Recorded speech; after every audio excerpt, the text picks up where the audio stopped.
This is me in technical mode in my little den here. And you might wonder what that flashing is going on. Well, I've got a light. It keeps on overheating.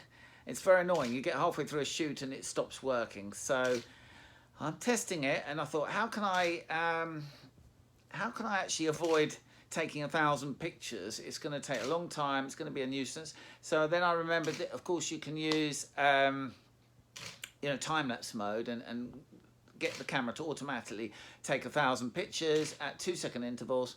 And then I'm going to look at the pictures later on. I don't even have to be in here. I can just come back and see at what point did the light stop working. At the moment, it seems to be sort of going, all right, there it is, flashing away every 2 seconds. That's the light there on the left with a little radio controlled sensor on the top of the camera. So it's a sort of fun thing I like to do. Have a good day.